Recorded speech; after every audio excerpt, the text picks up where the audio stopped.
이 시간에는 우리나라의 백세인들 지난 20년 동안에 어떻게 변했는가, 어떤 그 변화가 왔는가에 대해서 말씀을 드리도록 하겠습니다. 특히 오늘 말씀드리는 백세인들은 주로 구곡순담, 장수벨트, 구례곡성, 순창, 담양군의 일대의 우리가 장수벨트라는데 그 지역의 백세인들을 중심으로 말씀드리도록 하겠습니다.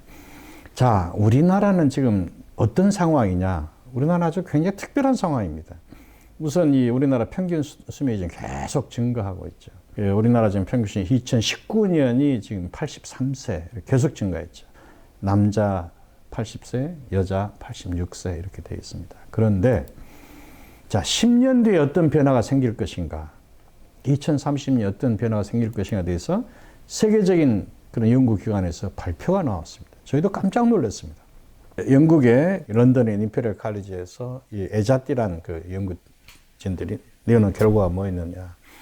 2030년에 예를 들면 전 세계 35개의 선진 국가들을 대상으로 해가지고 인구, 그 수명이 어떻게 변해질 것인가를 조사를 또 하다 보니까 남자, 여자 공이 대한민국이 세계 1등이다. 이렇게 나왔습니다. 어떻게 되느냐.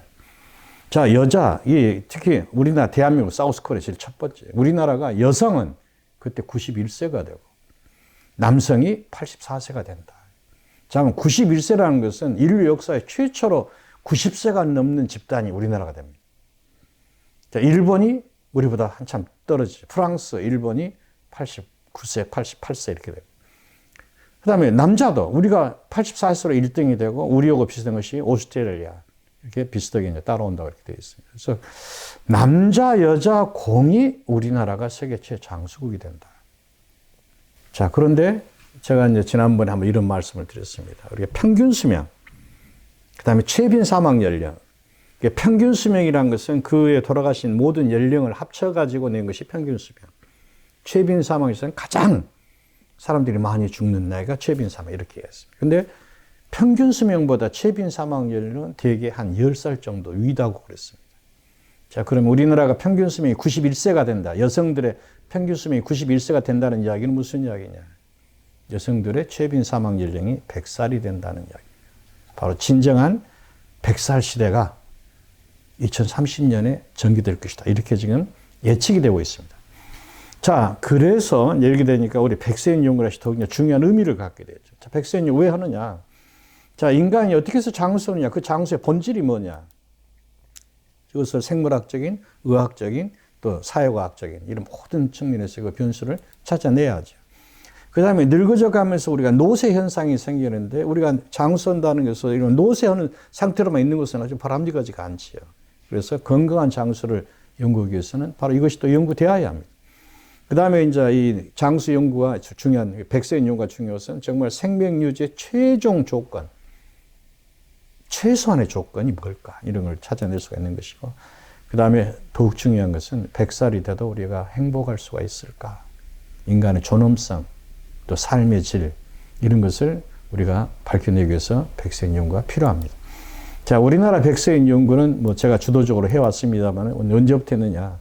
이 1995년부터 2001년까지 우리나라 최초의 노화 종적 관찰 연구를 시작을 했었습니다. 그래가지고 제가 그 국제 심포지엄들 다니면서 백세인 연구가 있구나. 그래서 알게 되고 그래서 1998년부터 우리가 파일럿 스타디를 시작을 했습니다. 그 다음에 이제 2000년이 돼가지고 예를 들면 외국은 어떻게 하는가 이것을 우리가 서베이를 해가지고 본격적으로 백세인 연구 시작한 것은 2001년도가 되겠습니다. 그래서 전국 조사를 처음에 시작을 했고 처음 조사를 하다 보니까 이 우리나라의 백세인들은 남자 여자 비가 너무 현저하게 다르더라. 그래서 2002년도에 주로 남성 장수인이 많은 지역이 어딜까 그래서 그게 강원도에서 남성 장수 지역 조사를 따로 했고 반대로 여자들이 장수하는 지역이 어딘가 하고 제주도였습니다. 제주도에 여성 장수 따로 오고 그러면서 전반적으로 구례곡성 순창 담양 요 지역이 이 장수도가 높고 좀 밀집되어 있고 모여 있고 그래서 이거를 장수벨트 행정협의회를 만들게 했고 그 지역을 본격적인 조사가 시작이 됐습니다. 그 다음에 2003년도에는 우리나라에서 장수 지역에서 뭐냐 단명지역에서 뭐냐 우리나라 각 지역들을 예를 들면 군 단위 지방자치단체를 중심으로 해가지고 이런 장수도를 만들어서 1등부터 230등까지 등위를 매겨놓는 거죠. 그래서 탑 20는 장수 지역, 바텀 20는 단명 지역이 되겠죠. 그래서 그런 지역하고 이 장수지역 어떤 차이가 나는가 비교를 시작했고, 그 다음에 2004년도에는 도대체 우리나라의 최고령자는 어떤 부위냐, 이거 찾는 작업을 또 했었고, 그러다가 우리가 2005년도부터 예를 들면 소록도, 즉, 한센인들 지역이 또 장수 패턴이 다르다는 것을 알게 됐고, 특수 장수지역 조사를 또 시작을 했습니다. 그래서 그런 지역하고 이 구곡수남 이 장수지역하고 또 비교를 한 거. 그래서 장수 공동체 순상 선언도 하고 2009년도에 드디어 서울 조사를 시작했습니다.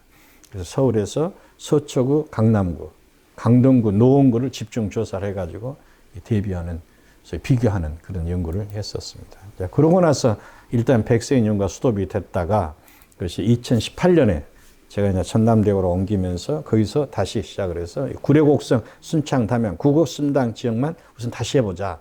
그래서 이 구례곡성, 순창, 담양, 구곡순담을 중심으로 해서 백세인 연구를 저희 다시 시작을 했습니다. 자, 그런데 우리가 백세인 연구를 하는 과정에서 우리 한국의 백세인들의 유전자가 서양의 백세인으로 좀 차이가 있는 것도 우리가 많이 찾아냈습니다. 즉 MLH1이다, 브라C1이다 이런 것은 주로 암에 관련된 유전자. 그것이 백세인, 장수에 중요하더라. 그다음에 서양 사람들한테 많이 나오는 아포, 이포, CETP, 즉 이런 콜레스테롤 대사와 관련된 이런 것들은 우리 한국의 백세인 별로 안 나오더라. 또 이런 걸 또 저희들이 또 발견했고, 또 우리나라에서는 여성 장수도가 높다. 또 우리 한국 전통 식단이라는 것이 장수 식단이다. 또 우리나라에서 이런 지역별로, 지역에 따라, 지역의 문화와 전통에 따라서 장수 패턴이 다르더라 하는 것도 저희들이 또 찾아냈었고, 그 다음에 지리적으로도 예를 들면 평야지대냐 산간이냐에 따라서 장수 패턴이 다르다 하는 것도 저희들이 찾아냈었고, 그 다음에 이런 것을 조사하는 과정에서 사회적인 지원 시스템이 얼마나 중요한 것인가, 특히 건강의료보험이라든가 얼마나 중요한가 또 저희들이 또 규명해 낼 수가 있었습니다. 그 다음에 이제 이런 과정에서 특수 장수 집단이 있다. 즉, 특수한 패턴의 어떤 장수가 있다는 것도 저희들이 또 찾아냈었습니다. 자, 여하튼, 이 통계청에서 발표하는 우리나라 백세인 숫자는 계속 증가하고 있습니다. 최근, 아주 최근 것은 없습니다. 2017년에 우리나라 백세인 숫자가 약 한 4,000명이다. 이렇게 공식적으로 발표가 됐습니다. 자, 그러면은 우리가 이 구곡순담, 이 지역을 2001년도 제가 제일 먼저 시작했을 때하고 2018년하고 20년 동안에 구곡순담의 장수 벨트에 사시는 백세인들은 더 건강해졌을까? 더 행복해졌을까? 바로 이제 우리의 숙제를 풀기로 했습니다. 이 네 지역에서 예를 들면은 구례군, 곡성군, 순창군, 담양군에서 이 백세인들의 여러 가지 지표를 이제 비교하는 것을 시작한 것이죠. 그래서 이 수명 증가에 덧붙여서 정말 건강 상태와 행복 지수도 같이 증가했을까? 이게 저희들의 제일 큰 목표였죠. 자, 이러면 구곡순담은 바로 이 광주에서 북쪽으로 해서 순창, 담양, 곡성, 구례가 이제 구곡순담 장수 벨트가 되겠습니다. 지리산 서쪽, 남쪽이 되겠습니다. 이 백세인 조사에서 아주 중요한 사실은 뭐냐? 2001년도 백세인하고 2018년 20년 차이의 백세인, 우리가 1세대 백세인, 2세대 이렇게 표현하고 있습니다만은, 자, 2000년도의 백세인하고 2020년도의 백세인은 뭐가 다르냐? 2000년도의 백세인들이 태어나기를 19세기 말, 1890년대 태어남. 이분들은 태어난 그때 국적이 대한제국이죠. 근데 2018년 이때 조사한 백세인, 그때 20년까지 조사한 백세인들은 20세기 초, 1910년 이후 일제치하에서 태어난 분들이죠. 그래서 출생 시기와 국적이 전혀 다르다. 그 다음에 또 한 가지 아주 중요한 사실 중에 하나는 뭐냐. 이 20년 전에 백세 어르신들은 6.25 때 50살이었습니다. 대개 50대가 되죠. 그러다 보니까 자기 자식들이 전쟁에 20대, 30대로 참여를 했습니다. 그래서 바로 자식을 잃고 서로 이제 또 상처하고 이런 사건들이 있었던 분들이고. 그러나 이제 이 2018년에 만난 2차 백세 어르신들은 전쟁 통해 본인들이 30대였던 거죠. 그래서 이 사람들은 그런 자식과 배우자의 강제 사별당한 그런 것들이 별로 없었습니다. 그래서 그런 역사적인 상처가 달랐다. 그 다음에 또 하나 중요한 것은 이제 노인 부양 복지 시스템이 전혀 달라진 것이 2004년에서 2005년 그 언저입니다. 노인복지법이다, 장기요양법이다, 노인수당이나 건강의료보험 강화되는 것이, 그러니까 2000년도에 만난 백세 어르신은 그런 혜택을 못 받으신 분들이었고, 2018년에 만난 분들은 그런 혜택을 받으신 분들도 달라집니다. 그 다음에 또 저희가 조사하면서 가장 놀란 것 중에 하나가 장자상속법이라는 것이 계획이 되다 보니까 많은 것이 달라졌다는 걸 알게 됩니다. 2000년도에 만난 백세 어르신들은 전부 장자 상속 우선 그런 체계에서 백세인인데, 이 2018년도에 만난 백세 어르신들은 이미 장자 상속 제도가 없어지고 자식들이 균등하게 상속받는 그런 상황에서 이런 부양을 받는 상황으로 바뀌기 때문에 그 배경이 전혀 달라집니다. 실제 그 거주 형태를 보면은 2001년도에 만난 백세 어르신들은 90%가 가족과 같이 기거했어요. 그리고 10%가 혼자 살았습니다. 근데 20년이 지나 2018년도에는 가족과 같이 사는 분이 50%로 줄어듭니다. 그러면서 혼자 사는 사람이 30%로 늘어납니다. 그리고 요양원에 들어있는 사람이 약 20%가 됩니다. 즉, 이 요양원에 들어있는 사람이 늘어났다는 이야기는 장기 요양법이라든지 노인 건강의료 시스템, 보험 시스템이 이제 강화됐다는 것을 말아줄 수 있지만 가장 중요한 것은 가족과 사는 사람들이 확 줄어들었다. 근데 가족과 사는 사람 중에서도 예를 들면 2000년도 초반에는 70%가 큰아들, 큰며느리가 모셨습니다. 근데 2018년이 되니까 이 큰아들, 큰며느리가 모시는 집이 30%로 줄어들어 버려요. 그 다음에 혼자 사는 분이 10% 이렇게 30% 늘어나 있고, 그래서 백세 어르신들을 모시는 가족의 패턴이 달라졌다 하는 것을 우리가 알 수 있습니다. 자, 그것이 이유가 뭘까?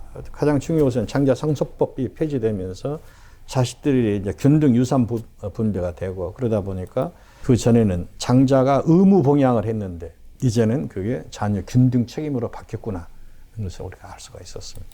그 다음에 2001년도, 2018년 큰 차이 중에 하나가 백세인들의 문해율, 문맹률입니다. 2000년대에 만난 백세 어르신은 문해율이 12%에 불과했는데 2018년에 만난 분들 이미 30%로 늘어난 것이죠. 문맹률은 87%에서 이제 70% 확 줄어들고, 그래서 2000년대에 만난 백세는 서당밖에 다닌 사람이 없었는데, 그 다음에 20년 지난 뒤에는 서당, 초등학교, 중학교, 고등학교 졸업생까지 나오는 것이죠. 그래서 그것은 2010년 합방되고 2020년 이후부터 이르면은 그 우리나라 교육 체계가 현대적으로 이제 체계화되고, 그래서 2차 백세인들은 일부라도 그런 교육을 받을 수 있었구나 하는 것을 알 수 있습니다. 그 다음에 아주 드라마틱한 체인지가 뭐냐? 이 생활 습관입니다. 이 2000년대에 만난 백세 어르신들은 흡연율이 지금 현재 피우고 있는 현재 흡연율, 과거에 언제 중에 지금도 담배 피우는 사람들 보니까 2000년도에는 21%, 음주율이 26%였는데 지금은 그게 현재 백세인들은 흡연율이 2.8%, 음주율이 6.1%, 현저하게 줄어들었어요. 자, 흡연과 음주 습관이 크게 개선이 됐다, 이렇게 이제 볼 수가 있습니다. 그래서 결국 이제 이 백세 어르신들의 건강 관심도가 증가됐고 생활 습관이 개선되는 그런 효과를 빚었다, 이렇게 저희들이 이야기를 할 수가 있습니다. 그 다음에 이제 백세인들의 기본 체력, 예를 들면 이제 고혈압이라든지 걷고 뭐 저 쥐는 이제 제일 중요해 본 것은 큰 변화가 보인 것은 이 악력입니다. 우리가 노인들의 어떤 기능 평가할 때 중요하게 보는 것은 악력이 쥐는 힘인데, 쥐는 힘이 백세 어르신들이 예를 들면 2001년도에는 22kg였는데 2018년도에 10점을 거의 반으로 줄어들었어요. 여성도 그렇습니다. 자, 그것은 무슨 이야기냐? 악력이 저하됐다는 것은 그만큼 신체 활동이 줄어들었지 않느냐. 그러니까 20년 전에는 백세 어르신이 노동운동에 참여했다는 이야기가 됐죠. 지금은 그런 사람이 굉장히 줄어들었다 하는 것을 볼 수가 있습니다. 내가 건강하느냐, 아주 건강하다, 뭐 좀 건강하다, 뭐 보통이다, 아니다, 아주 나쁘다, 이렇게 하는 그런 것인데, 이 건강 상태에 대한 자가인지도는 2001년도나 2018년도나 큰 차이가 없습니다. 전체 이 백세 어르신들 중에서 한 65, 6%가 다 건강하다, 이렇게 생각하고 있었습니다. 그 다음에 또 한 가지는 내가 지금 사는 이런 생활 수준이 만족스럽냐, 좋냐, 뭐 보통이냐, 나쁘냐, 이렇게 봤을 때 이 놀라운 것은 자기 생활 수준에 대한 자가 인지도가 좋다로 하는 것이, 좋다라는 것이 30%에서 50%로 크게 개선이 됐어요. 자기 생활 수준에 대해서 과거보다도 더 만족하고 있다, 이렇게 볼 수가 있습니다.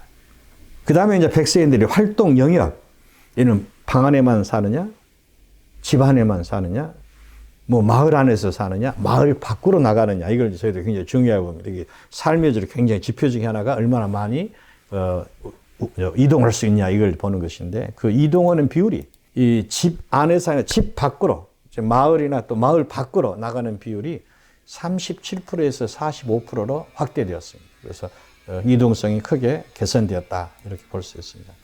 그 다음에 이제 혈액에서 이 백세인 건강 상태를 보면은 그때나 지금이나 이것은 큰 차이가 없이 비교적 정상적인 건강 상태를 유지하고 있습니다. 그 다음에 일상생활 능력. 내가 일상생활에 걷거나 뭐 화장실 가거나 하는 일상생활 능력. 이것은 조금 줄어들었는데 흥미로운 사실은 예를 들면 혼자 사는 사람들은 훨씬 더 오히려 더 좋아졌는데 요양원에 들어가 있는 분들이 계셔가지고 이분들이 상당히 떨어져 있습니다. 그래서 전반적으로 약간 떨어져 있는 그런 경향을 보인 것은 요양원에 들어있는 사람들이 많다 보니까 일상생활 능력이 독립성이 조금 줄어들었다. 이렇게 이제 전반적으로 볼 수가 있겠습니다. 그러나 혼자 사시는 분들은 아주 굉장히 건강했었습니다.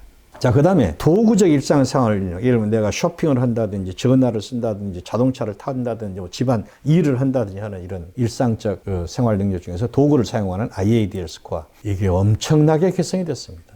예를 들면 인디펜던트, 혼자 내가 쓸 수 있는 것이 예를 들면 쇼핑 5.6%인데 지금은 11.4%로 개선이 됐습니다.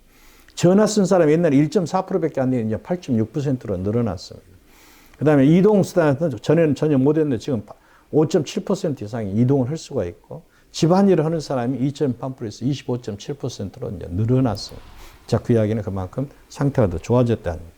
자, 인지 능력은 큰 차이가 없었습니다. 20년 전이나 지금이나 비슷하게 나왔습니다. 자, 이런 결과들을 우리 한번 정리를 해서 보면은 20년 전과 20년 뒤에 백세인들의 어떤 패턴에서 봤을 때 우선 문해율 이 13%, 28%로 증가했다. 생활습관, 흡연율이 감소하고 음주율이 감소하고 이동성이 증가했다. 흡연율이 13에서 3%, 음주율이 16에서 2%, 이동성이 36에서 45%게 늘어난 것이죠. 그다음에 남녀 장수도 20년 전에는 남녀 장수도 비율이 약 1대 12로 여성들이 압도적으로 많은데 지금은 남자도 굉장히 장수도가 높아졌습니다. 그래서 1대 5로 확 개선이 된 것이죠. 1대 5 정도 된 것은 이 선진국에서의 남녀 장수도 비율하고 거의 같습니다. 우리가 그래서 선진화된 그런 장수 패턴을 보이고 있다 이렇게 보여주고 있습니다. 그다음에 이제 생활의 편리성. 그래서 이제 ADL, MMS 이런 것은 비슷했지만 IADL 도구를 사용하는 일상생활 능력이 크게 개선이 됐습니다. 그다음에 거주 형태가 이 가족 동거가 격감해서 90%에서 50%로 줄어든 것입니다. 독거 생활, 혼자 생활하는 것이 10%에서 30%로 엄청나게 늘었습니다. 100살이 돼도 10명 중에 3명이 혼자 산다는 이야기가 되겠습니다. 그 시골에서. 그다음에 양로에서 거신 분이 20년 전에 제로였는데 지금은 20%가 양로에 계신 분으로 이렇게 거주 형태가 달라졌다. 이걸 볼 수 있습니다. 그다음에 자식을 누가 모시느냐, 봉양하는 것. 그래서 20년 전에는 70%가 집에서 모셨고 또 거의 대부분이 큰아들, 큰며느리가 모셨는데 그런 70% 모시는 비율이 30%로 크게 감소됐고 그다음에 혼자 사는 독립적 생활이라는 것이 10%에서 30%로 늘어났다는 이야기는 뭐냐. 독립적 생활이 가능해졌고 그만큼 사회 안전망이 강화됐다. 이렇게 볼 수가 있습니다. 그 다음에 20년 전에 백세 어르신들은 6.25라는 그 전쟁에서 가진 그 피해, 그 심리적인 상처가 그대로 남아 있습니다. 제가 만난 백세인 중에서는 예를 들면 지난 예를 들면 50년 동안에 예를 들면 대문을 잠그지 않고 산다. 언제 납북당했던 아들이 돌아올지 모른다. 문을 열어놓고 산다. 이런 사람도 있었습니다. 그래서 참 그 상처가 컸구나. 그런데 20년이 지난 백세인들한테는 그런 상처가 없는 것이죠. 그래서 강제적으로 가족이 해체된 그런 상처가 없었습니다. 그 다음에 생활 수준에 대한 자각 인지도가 좋다가 30%에서 50%로 아주 크게 늘어난 것이죠. 자, 그래서 이런 것을 쭉 보면서 우리가 결론을 내다보면은 우리 구곡순담 장수벨트 지역의 백세인들 지난 20년 동안에 어떤 변화가 왔느냐. 자, 문해율, 안전성, 이동성, 편리성, 자기 만족도, 우울증 이게 크게 다 개선이 됐다. 두 번째, 백세인의 건강 상태와 삶의 질, 이 변화는 성공적인 방향으로 가고 있다. 이렇게 저희들이 볼 수 있고요. 그 다음에 장수도 증가와 더불어서 백세인의 건강 상태, 이 삶의 질, 이것이 보다 바람직하게 유도하기 위해서는 사회적 개혁과 공적 지원이 중요하다. 즉 우리가 2004년, 5년부터 시작한 이런 노인복지법인 장기요양법인 이런 모든 제도적 시스템이 그걸 도와줬기 때문에 이 모든 것이 가능해졌지 않느냐 이렇게 좀 보고 있습니다. 그래서 결론을 내겠습니다. 한국의 백세인 지난 20년 동안 더 건강해졌는가, 더 행복해졌는가? 답은 이렇습니다. 그렇습니다. 우리나라의 백세인들이 지난 20년 동안에 굉장히 좋은 방향으로 발전해 왔다. 그리고 삶의 질이 개선되는 방향으로 발전해 왔다. 이렇게 결론을 지을 수가 있습니다. 우리가 장수는 집짓기라고 표현하고 있습니다. 여기서 가장 중요한 것은 뭐냐? 개인적 노력도 중요하지만 공적 배려도 굉장히 중요해요. 여기서 서로 상호작용했을 때 우리가 진정한 장수 사회를 만들 수 있다. 이렇게 볼 수 있겠습니다. 강의 마치도록 하겠습니다. 감사합니다.